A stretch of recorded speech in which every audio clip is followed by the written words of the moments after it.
Мөн өнөөдрийн улсын хурлын нэгдсэн чуулганаар зөвшөөрлийн тухай хуульд нэмэлт өөрчлөлт оруулах тухай хуулийн төслийг хэлэлцлээ. Манай улсад цахим тоглоом болоод мөрөөдөө тоглоомын үйл ажиллагаа болоод тусгай зөвшөөрөл эзэмшигчийн эрхлэх үйл ажиллагаатай холбоотой эрх үүрэг шаардлагыг наривчлан зохицуулаагүй байдаг. Хуулийн нэмэлт өөрчлөлтөөр үүнийг зохицуулахаар тусгасан байна.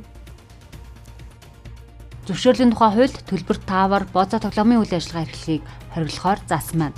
За Монгол банкнаас гаргасан судалгаагаар крипто валют хэлбэрээр 2021 онд 120 сая доллар, 2024 онд 578 сая доллар гэх мэтчлэн нийтдээ 1.3 тэрбум Америк долларыг гадагш гаргажээ. Манай улсын банкны системээс нутаг дэвсгэрээс бүрэн гарсан гэсэн үг ээ.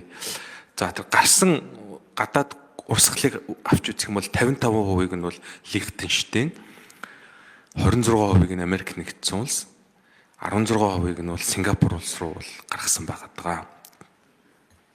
За технологиуд бол үндсэн 3 арга байгаа. Нэгдүгээр бол IP хаяг болон домен нэрээр интернетийн үйлчлэл эрхлэгч өөр холбооны үйлчлэл эрхлэгчийн сүлжээнд хязгаарлах.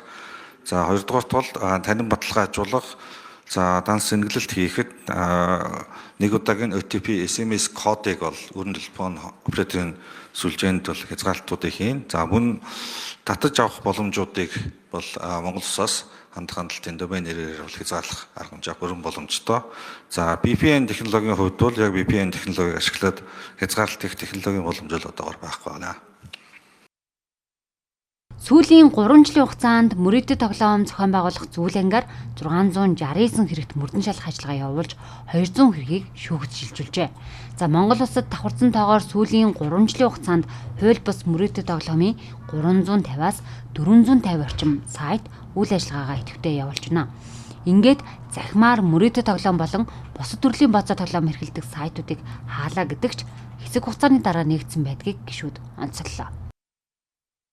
Тэгээд тодорхой ингээ арга хэмжээ авлаа гэд тэр нь нэг 2-3-7 хоногийн дараа болохоор залуучууд за томоохон сайтууд нь бол хаалттай хэвээрээ байгаа боловч яг нөгөө бүр одоо заллингийн шин чанартай жигнэсээ спорт гэхээсээ илүү мөрөөдөө нөгөө нэг покер юмнууд нь бол нээлттэй тэрүүгээр нь хүмүүс ороод дэжтэй гэдэг юм хэлсэн. Тэгэхээр энэ технологийн хувьд энийгээ та бүхэн маань яаж одоо хориглож хамгийн боломжтой байдлаараа хориглоод хэр үр дүн гаргана гэж үзэж байгаа. Энэ дээрээ бас цаашдаа хуулийг хэрэгжүүлэхдээ ч гэсэн анхаараасай гэж хүсэж байна.